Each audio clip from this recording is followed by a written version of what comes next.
Welcome to the Cypher Podcast, where we discuss all things sci and the paranormal through the lens of remote viewing. I'm Brett Stewart, accompanied by my co-hosts, Emily and David. And in today's show, we're talking about a well-known supposed UFO crash that occurred in Brazil during the 1990s. This topic has a bit of everything: a downed craft, strange creatures, military cover-ups, and more. So this is one you're definitely not going to want to miss. But if you're new here, you can find our entire back catalog of free podcasts over on our website, cypher.com. That's PSIPHR.com. Additionally, we continue these discussions for each of our episodes in our premium after hours shows.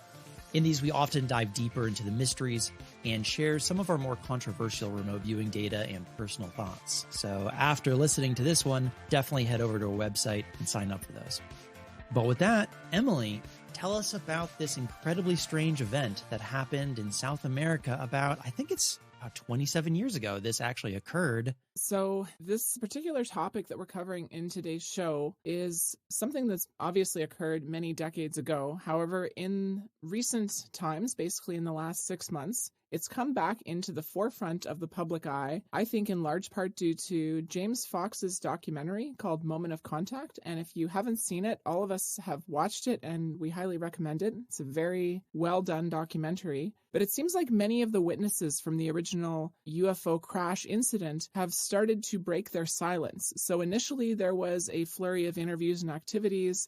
It seems like there was some intimidation that took place to keep these witnesses from speaking out. But as a result of these witnesses coming forward, this has now become a topic that has entered the UFO, UAP sphere again, and a lot of different shows are covering it and talking about it. So we thought we should give our take on this very famous incident as well.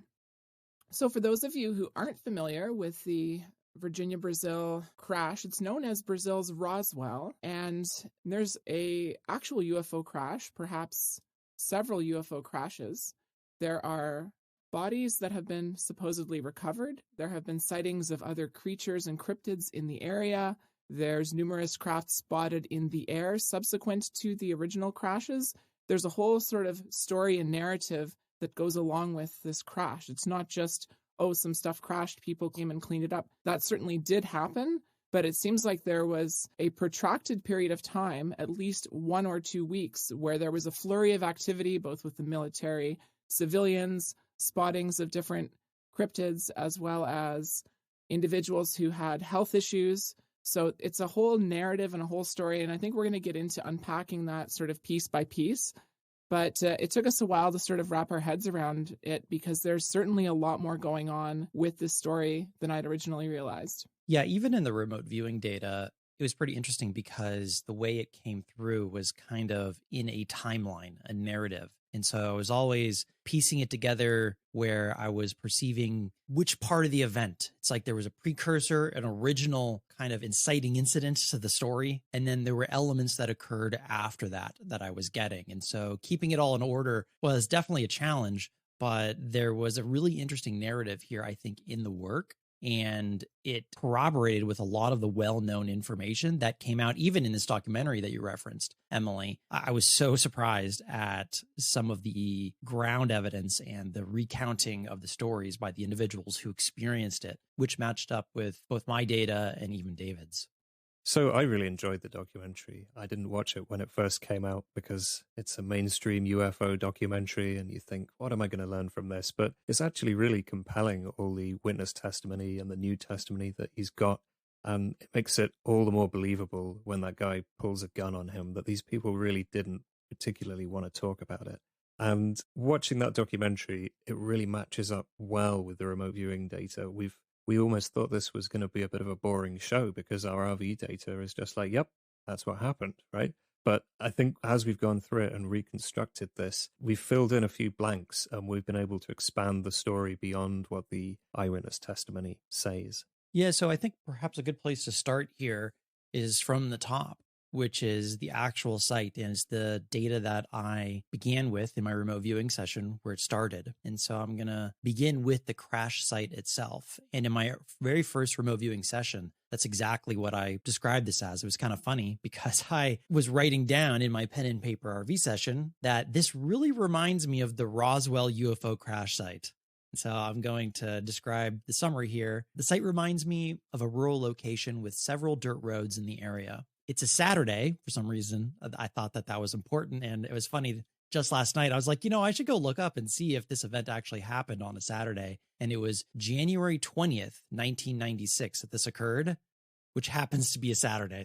I described that this is an event that reminds me of something like a car accident. There's a loud screeching sound that resulted in debris from an object being torn and twisted, scattered all over an area. I describe it in the work as very similar to what you might expect from a downed airplane.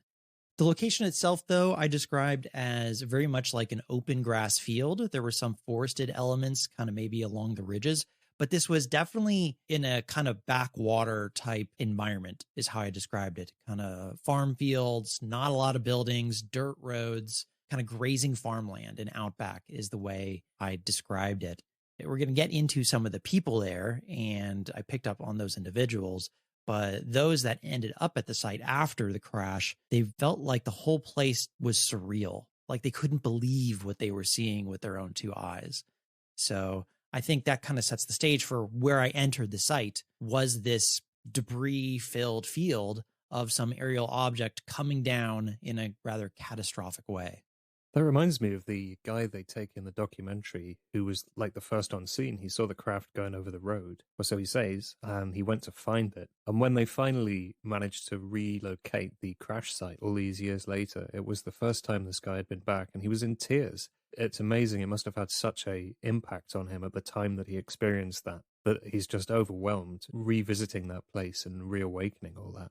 Yeah, that really had an emotional impact on me as well. And my takeaway from that particular interview with that individual who was the first on the scene is he believes what he saw. So he could be lying. I don't think he is, but it's very obvious that a person with that much emotional upheaval or trauma that's experienced from going to this site, either he's deserving of an Academy Award for his acting, Best Actor of the Year, or I think it's a very legitimate eyewitness encounter. Yeah, I think there's so many witnesses that fit that pattern in the documentary, isn't there, right? I think they should all get an Academy Award if this is some fake thing that they've been staying in character for 27 years from being children and growing up. They're really plausible witnesses. Something happened here, I think, right? Yeah, and it was interesting because they got more than just these individuals that saw the crash or saw the thing coming down. It's well known in the city right there. I think the location, and if I'm butchering the pronunciation, please forgive me, but it's something like Varginha, Brazil. And they even talked to the mayor of the city. And the mayor's like, oh, yes, everyone knows that this occurred. I'm happy you're finally down here shedding some light on this. And I think that lends even more credence to the fact that this was a real event that people witnessed. And as we'll get into this in a moment here, it was a pretty wild one. So I have a Brazilian friend who labored for hours to try to teach me to pronounce it properly. And it's something like varginha. And that's the only time I'm going to do that this episode.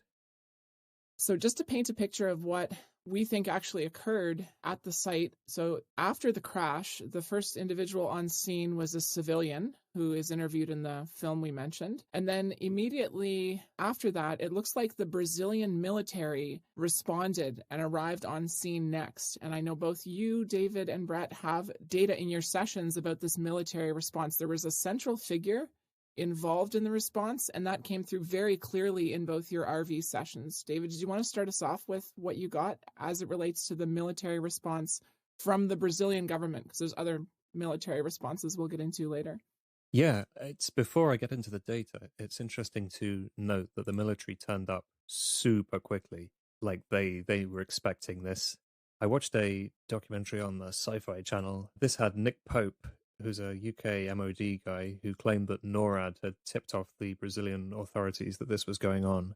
And there's another guy who said that it was satellite monitoring detected this thing. There's no source given for that. But it seems like the US, one way or another, told them that this thing was coming down. So they were there like almost immediately. They were there so quickly. So this central military figure, I don't know who he is, but he seems to be following along with events. Maybe he's in command of it, or he's certainly overseeing this thing and has a little more knowledge about it. And he's really interested because this is so unusual. It's not every day you get the order to activate the UFO retrieval plan, right? You never think you're going to have to put that one into action. I think this guy's actually interested in the phenomenon, but he says most of the people there didn't want to be there. These guys, the military people, were also freaked out, which you would be, right? You're a soldier. You're used to doing normal soldiering things. This wasn't some special crack unit of UFO hunters. These were just normal military personnel. And suddenly they're there and they're out of their depth too, right? They're frightened. They've been fed a story, which I said it's like a bait and switch. They were sold it as, oh, we're going to go over here and do this task. And then they get there and there's like exploded UFOs and possibly deceased creatures of one sort or another. And this terrible smell that nobody's ever smelt before. They're kind of really affected by it, just like the civilians are affected by it. And interestingly, I had a data point here that with hindsight, despite the shock of this experience, these people are glad that they had this experience. They're glad that they took part. Now they look back on it and can go, wow, what an amazing thing that was to be a part of. But I think at the time they didn't feel that way about it at all. So I described exactly the same thing. In my session, I was perceiving military personnel kind of like a crew that was being sent out to figure out what was going on at this location. There was a primary figure that I perceived. I sensed that he had a microphone in hand, possibly, or he was like kind of putting his hands up to his mouth and barking orders at people. But it was a search pattern, and he was yelling at those underlings of his, so to speak. He said, go over there, go do this, do it now, move now. There was very much a frantic kind of emotional impact that I got from this individual. And it's interesting, David, that you got that, oh, they're really glad that they had this experience. But I really homed in on this one individual who seemed to be in charge of the ground crew and the recon of what happened here. And this person, I just got such a strong sensation or perception that he was terrified of what was happening. I did get some really interesting data, though, associated with the recovery team and the military personnel. So I was describing their uniforms. They had insignias on them. There was a chain of command. But I got this really strange data that I followed in the remote viewing work where those who were there, or at least some, perhaps just the individual who was in charge, maybe those who were associated with him, they felt that this wasn't actually an accident. That, oh, it's a big tragedy. This is what everyone would think. This plane came down. What a mistake. Oh, well. But that's not actually what was on the mind of the individual who was barking the orders. Because they believed, when I was tuning into them, that this entire event of the crash coming down had been orchestrated in some way, and that they had a direct hand in the crash actually occurring, and that the area itself had been mapped in advance, and this was an expected disaster, which when you talk about the military showing up so quickly, as far as the recounting from the individuals, the civilians that were there, that makes perfect sense. They knew this was coming down. And I think that that was also part of the terror, perhaps, in the individual who was there kind of leading the charge to immediately recover what had come down. I got the sense he might have been a little worried. There might have been some resistance or some pushback by what had been brought down. So this person was definitely out of their mind a bit. Their emotions were they were very high strung. And they really weren't sure what they were going to expect, but they knew it was going to potentially be really weird and potentially dangerous. Yeah, with this guy, I have that he has a goal of finding something like peace. Like he's really upset by all these goings on and he's kind of trying to find resolution. It says he found an object. It was a round, long, crashed on the floor kind of thing, like it's described as, and that the details have come together for him into a narrative with no loose ends. Like, he's really trying to make this make sense, because we've all looked into the phenomenon a bit, and in my experience, the more you look into it, you get more questions and not more answers. It doesn't neatly make sense. It never does. And this guy's just desperate, like, what the hell happened to me? I need to make this into a story that can fit into my life so it stops messing me up. And in the end, he doesn't get to know everything he wants, but he's kind of okay with that. He's like, I can make it make sense for me. I don't need to dig any deeper in this. I can sleep at night, and that's it for him. Yeah, I think in his own mind that he's kind of convincing himself that what we're doing here is okay and we need to do it quietly. I got the sense that he was a little bit torn about why the actual craft came down, and that he knew that this wasn't just some accident, even though it would be portrayed as just an accident.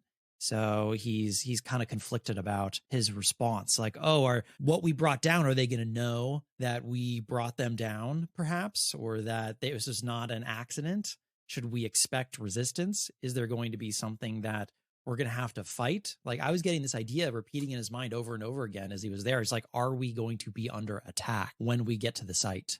That's what he was super worried about. And I found that didn't actually occur, but it was on his mind. He was really worried about it.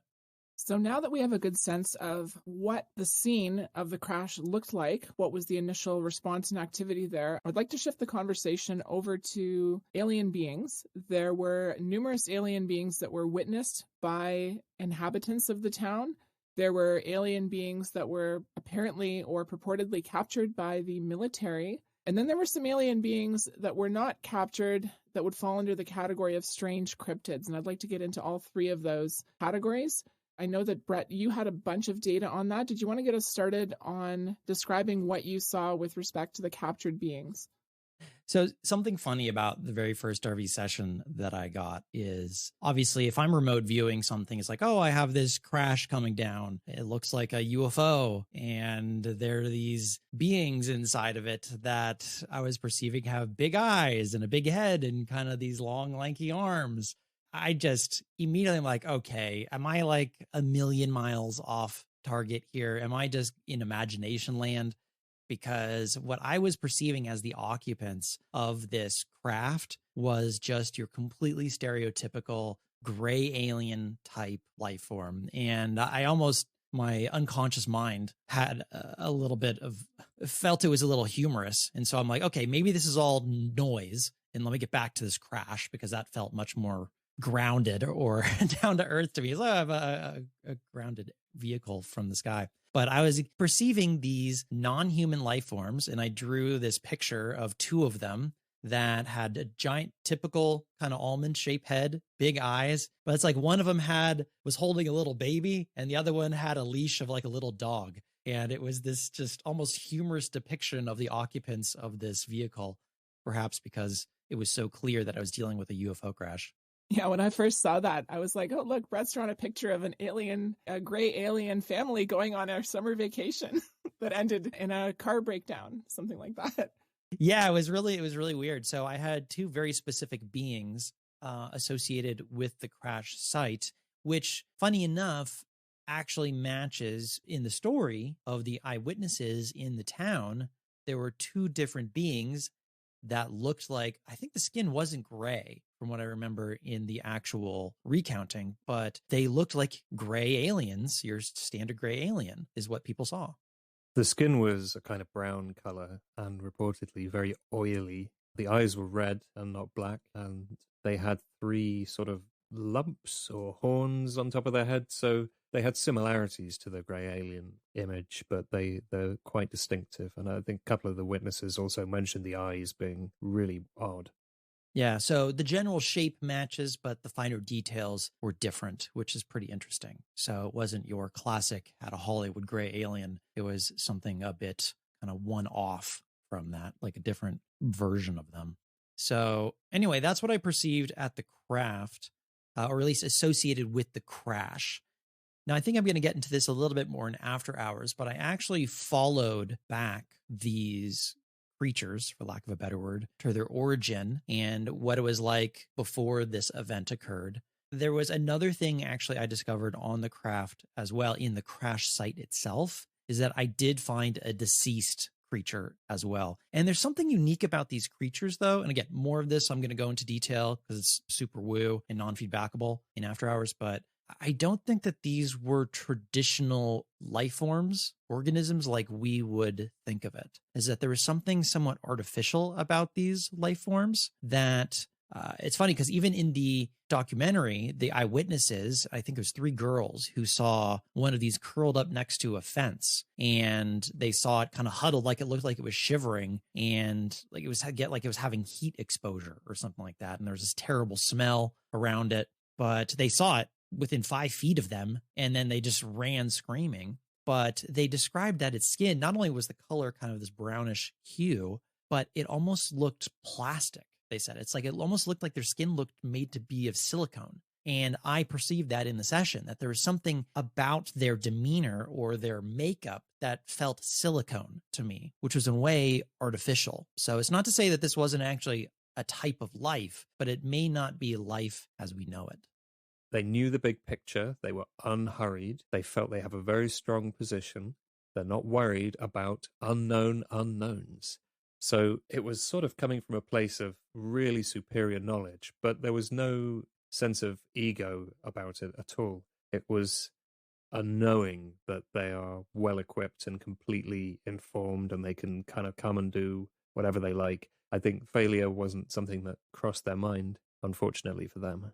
In researching this particular UFO incident, one of the things that I was first drawn to, or the data points that I thought was personally most interesting, was reports of creatures that were described almost like farm animals. And if you think back to Brett's sketch of the alien family where they brought the pet with them, the 2 aliens had their little pet alien with them. It seems like people were seeing very strange cryptids around the town around the time of this crash. These, as far as I can tell, were never captured physically or even on photographs.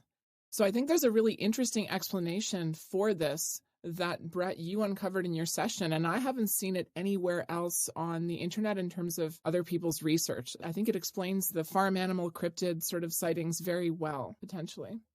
Yeah, so this was part of the parsing out what occurred, because there's a lot of different moving elements here, from the crash to the military personnel to the non-terrestrial life forms, perhaps, that seemed somewhat artificial. But I also perceived that there was something associated with the downed craft itself, that it's kind of like, imagine you got in a car accident and the windshield wipers are kind of going off left, right, left, right, left, right. And you can't really, you move the little thing next to the steering wheel and it doesn't turn them off.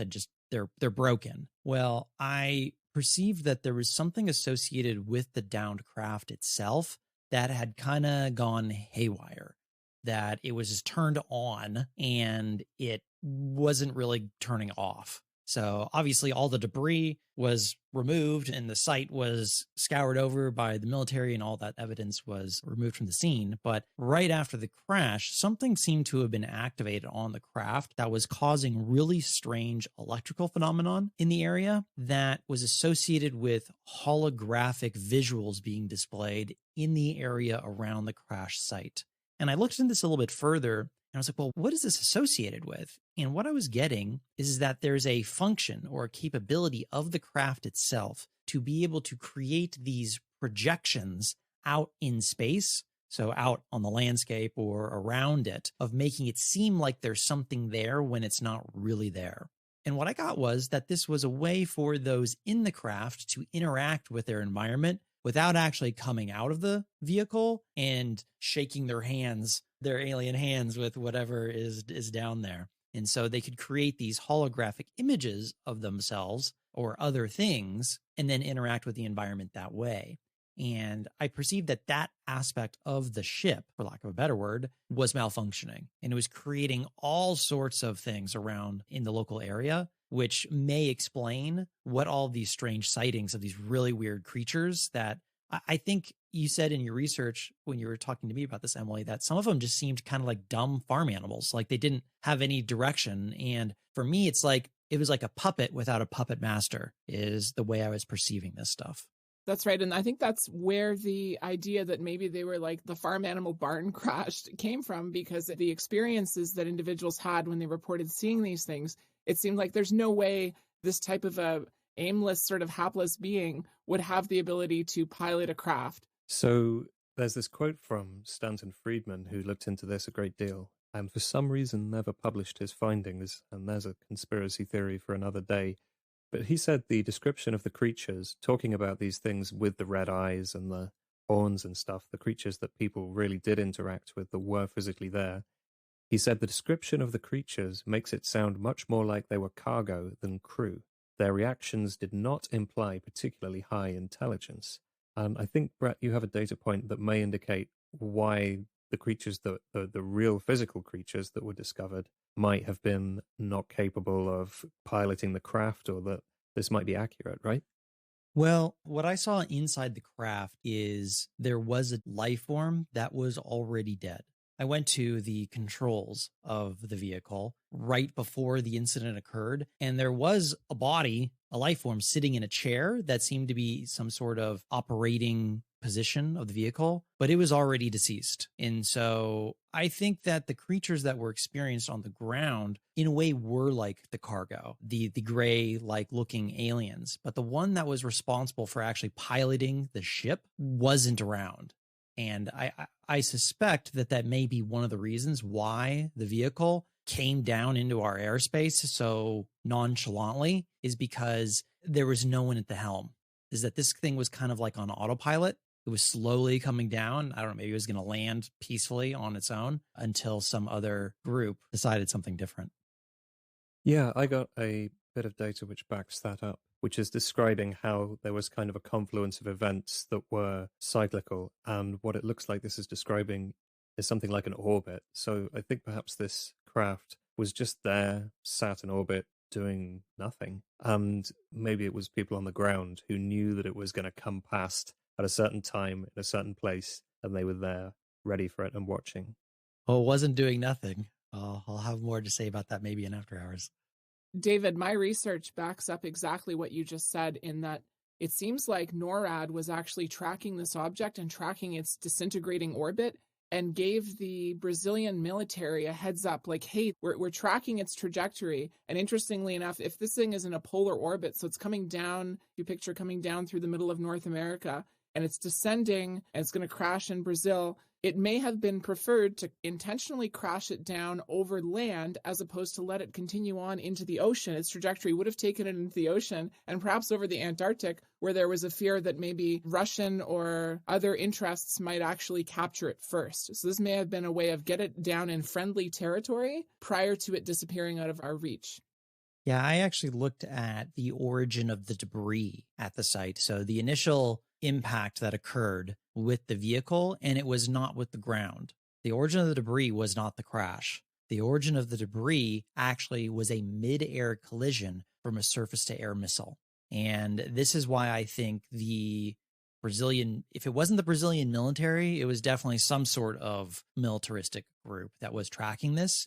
And I actually drew this surface-to-air missile, the SAM site, and a rocket coming out of it, going through the air and colliding with the shape of the craft. I actually did this kind of fascinating sketch of kind of a play-by-play, like a pause, move forward 5 seconds, pause, move forward 5 seconds sketch of the actual crash itself. And it was kind of hovering horizontally. It was a long tube is what I kind of drew, like a cigar-shaped craft. And when it was first impacted on the backside, there was all this smoke that came off the rear end of it, and all this shattered, all the debris started going everywhere. I described that the hull itself of the vehicle was almost made out of something that reminded me of glass. It was like a weird glass-like material that on impact of the missile, it vaporized it. And that was potentially one of the reasons of why there was a lot of toxic compounds, or this like weird toxicity and chemical at the site, is the vaporization of that, whatever that strange material is. But after it was hit, that's when the thing lost its ability to stay above the ground, and it came straight down and crashed into the side of a hill. So it was not accidental. And I think perhaps if there was an autopilot for this vehicle, it was not going to come down in the way that did. I think that this was human intervention. This is why the military guy who showed up at the site was worried about whether or not he was going to have to fight. I think he was expecting potentially some sort of a firefight, because they engaged this craft and took it down themselves. So I have some data which I find very plausible, because this is describing the bureaucratic process that was going on which led to the response to the craft. maybe this could tie into the shooting down, but it's the run up to this whole sequence of events. I have a priori observations. NORAD was tracking it. They knew it was there. An anomaly is written off or not immediately recognized. Someone argues we need to look at this. And then a military or government structure with what I described as a tedious bureaucracy. And that could be the Brazilian government or the US government, right? It could probably be any government. This bureaucracy goes, yeah, okay, fine, we'll do something about this. And then they hand it off to someone else. So we know the crash retrieval, some of the material was transferred to the custody of, well, I don't know if it's the US government, some people from the US, right? But I don't know whether this is referring to that handoff or whether this is multiple groups within the Brazilian authorities. The only additional data I have on this is that this is not a multi-part mission. This is a one-off. This isn't something they do day to day. This was a really unusual occurrence for them. So from that, maybe we can conclude this is the Brazilian side of things, where they're not dealing with Roswell every day. So as part of the recovery effort, we mentioned earlier that the Brazilian government actually, reportedly, allegedly captured bodies, and there was a big whole chain of custody, both with the bodies that had its own sort of point-to-point transfer, as well as the actual materials at the site seem to have been captured and taken away. I think that to some extent, Brett, you had some data in your session that got into some of the military bases where the bodies were taken. They seem to be tied up in all this. What's your take on how your data relates to this capture? So I think the majority of my data was from the perspective of leaving a military base, a compound, and the recovery process. What happened after that, I really didn't get a lot of data from the human perspective. So I had that there was a compound, it was a fenced compound, a whole bunch of military guys went out in green Jeeps and rushed out to the site that they were expecting potentially some sort of a shootout with some creature because they attacked first. This craft didn't attack humans, they attacked the craft. But what happened after that, I don't know if my data really says what occurred there. Sure. I think it makes sense that we don't have much of what the Brazilian government is doing with it, because it seems they don't really get the advantage of having recovered this material because it's handed over quite quickly. I think somebody in the documentary even says we weren't equipped to deal with this stuff. I remember in the documentary that supposedly, based on one of the eyewitnesses, they brought in one of the bodies to a hospital and they used a hospital MRI machine or some sort of a X-ray machine to look at the thing. Yeah, they didn't have a facility ready for alien bodies and alien autopsies. They just used whatever they had available. And then they threatened the individuals at that hospital that if you ever say a word about this, you're going to pay for it. So it was really intense, actually. And some of these people, they didn't want to be on camera because even almost 30 years after the event, they're still scared. I think that's a good assessment. Actually, it makes a lot of sense that that would be the case because I had tasked both of you with focusing on the most interesting real events. And as interesting as it seems to actually go into the hospital and watch chain of custody and so on, it's not that interesting relative to everything else that was going on. It's sort of a pretty mundane kind of transfer process. So as far as this chain of custody goes, the activities that happened within Brazil and the Brazilian government, I guess, didn't shine very brightly to the RVI. However, the actual taking away of what we think are the bodies or creatures, as well as perhaps the wreckage, did come through in David's session, I think, based on my analysis. David, what were the things you got as it related to taking all of the bodies and materials off-site or away from the Brazilian government? So I got the craft, it's directional, aerodynamic. And then how is the team that this is going to end up with once the US takes custody of it? From their point of view, it contains something which can be released in a controlled rate, which I thought was actually information that they're going to squeeze the secrets out of this thing. And as I'm looking at this, I had this sudden data come up in my session was, this is dangerous. This is really dangerous stuff in here that they're getting their hands on. So the agency which finally ended up with custody of the remains in the US, they were squeezing something out of this, which I think is information. I've noticed that it's dangerous and that this group is very keen that it's theirs now. They've taken custody of it and it's being sequestered away into their secret construct, whatever that is. So, David, another thing that stood out to me in your sessions that you seemed to say was extremely important as it related to the craft or perhaps the crash site was this triangle-shaped object that had a notch cut out of it. It almost looked like a delta wing with a notch cut out of it. Could you elaborate a little bit on what you think that is and what is your interpretation of how that relates to this incident? Well, one of my sketches suggests that that may have been what the downed craft looked like from the top and that it looked like a bus from the side. I did some movements and I've drawn it from the side and it looks quite bus shaped. It really does look like a school bus shape, like the witnesses on the farm said. And then I did a movement to draw it from the top and got the angular shape with the notch out. Whether that's all exactly to scale and exactly accurate, I don't know, but that's what my session data say, that maybe it was just the perspective that people were looking at it from. You couldn't see that aspect of it. And it's possible that the shape was exaggerated in my sketch as well, but I don't think that was a human aircraft. It didn't feel like one, and it doesn't quite look like one. I do have data to suggest that the people who took it were using it to reverse engineer it to create a means of having their own UFO. You know, it's almost a trope, isn't it? The UFO reverse engineering, and that did crop up in my data, that they want to use it to build a means of traveling far away. So to add some clarity to this, and this is one of the challenges with this topic, because we were just sent to go to the most interesting things that happened during this sequence of events. And it is a sequence of events.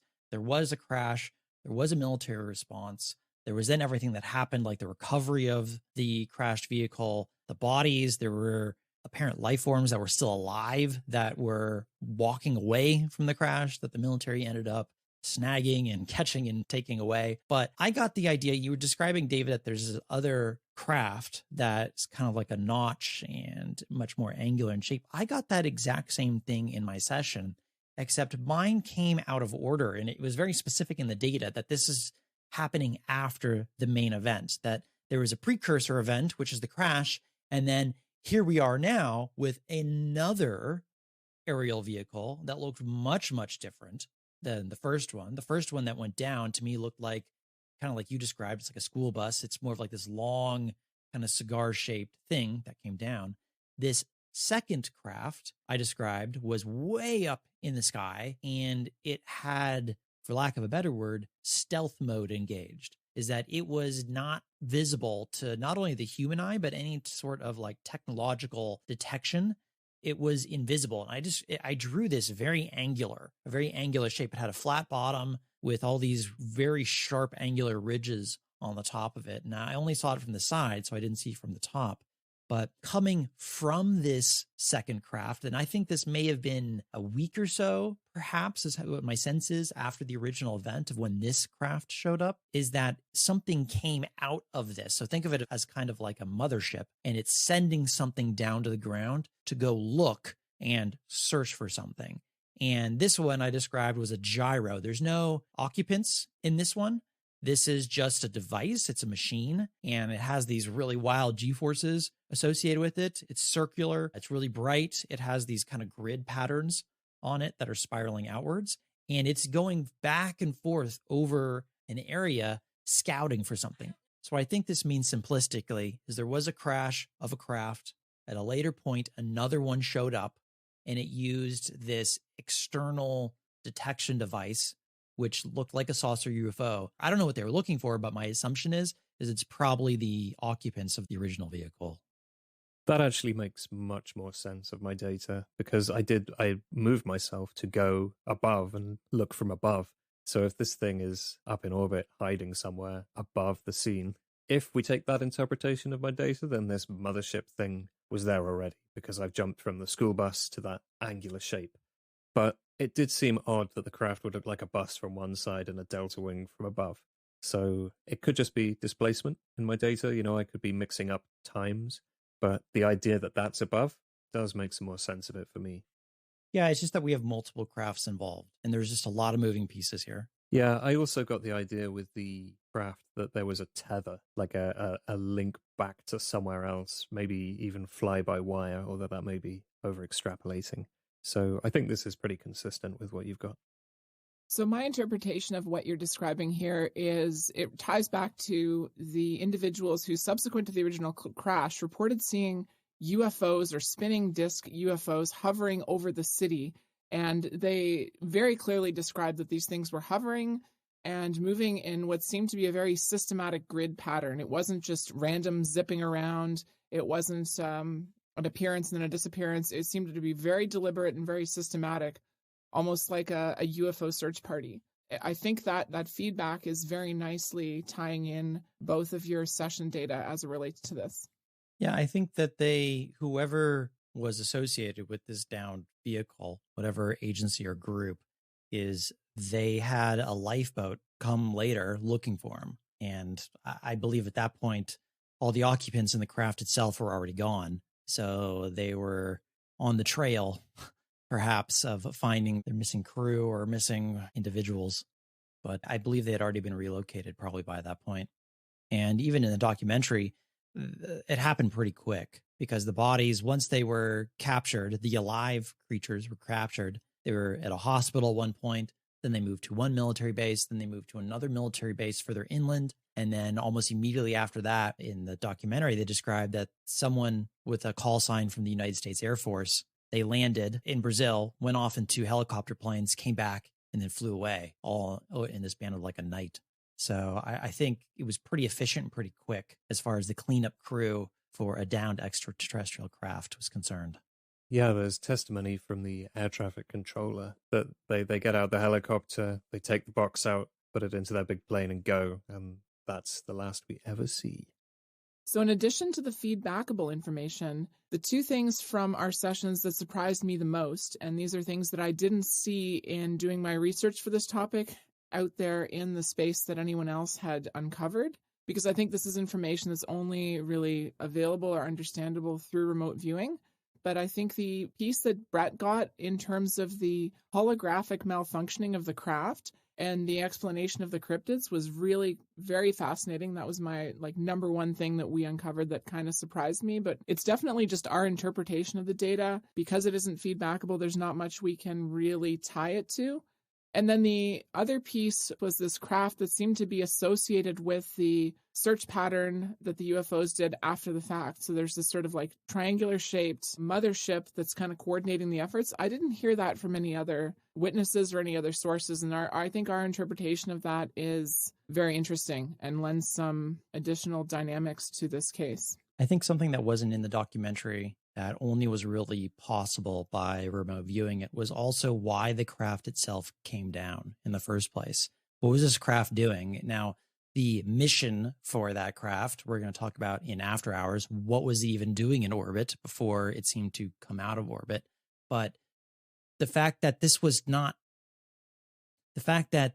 just crash into the side of a hill by itself, that there was a human intervention that saw an opportunity for whatever reason. David's work seems to suggest that it was the potentially to grab a hold of whatever on that vehicle for themselves as opposed to let a foreign adversary get it. But it was shot down. Is that this was a human aggression against this craft to blow it out of the sky and recover whatever was left. And not only did I describe the missile impacting the vehicle, but I also described that those that showed up at the site seemed to expect that they might need to fight or take out whatever they had shot down. I think they knew. I think the military who was on the ground first knew that they were the aggressor here, that this craft in the air was not coming after them. It did not provide or present itself as a threat. But hey, humans being humans, shoot first, ask questions later. And that's really kind of what happened. So just because it doesn't present a threat doesn't mean we shouldn't shoot it down, though, because as we're going to find out in After Hours, the motivation of the people in the US who got their hands on this was crazy. And that is what I'm excited to share with our listeners because it blew my mind. I was pretty shocked to get feedback and discover this is a UFO crash retrieval, and the stuff that I'd previously written off might well be true. So I look forward to sharing all that. We have to add the word allegedly, David. We don't know this to be true for sure. We want to stay out of trouble. So I said might actually be true. It might. There you go. Allegedly might be true. It's funny because I got data about the origin and purpose and the agency behind the actual UFO craft. And so all of my After Hours data is going to be going kind of down the rabbit hole of who these non-terrestrials were, where they come from, and why they were here. I think, Emily, you tasked David with the same intent originally, like, hey, go look at them too to see if there's corroborating data with Brett. But David actually, instead of going to that agency, he went to the human agency behind the retrieval and got all the human agendas with the retrieval across. So it ended up working out perfectly because it provides a more full story, but it's a pretty interesting one. You're not going to want to miss the after hours for sure, because we're going to deep dive into that. There's some really fascinating stuff about the origin of these creatures, as well as the intent for the retrieval, which it appears is the US that retrieved this, what their intention was with this material and what they want to do with that material in the future, which has not yet occurred. So find us over on our website at cipher.com. That's PSIPHR.com. You can find our After Hours episode there by signing up for our premium membership. And David, do you have a last word you want to put in here before we sign off? Yeah, I want it to be known, but I'm actually in a really good place in life and I'm not suicidal. So if I shoot myself twice in the back of the head, lock myself in a suitcase and throw myself off a balcony, it's suspicious. Just saying. Same, very same. All right. Well, luckily this was 30 years ago, so I don't think we're stepping on anyone's toes. It's just an interesting historical event. Hopefully, at least that's the way we're looking at it here. So we hope you enjoyed this episode of the Cypher Podcast. Which is for entertainment purposes only. For entertainment purposes only. And with that, we're signing off. Take care, everybody.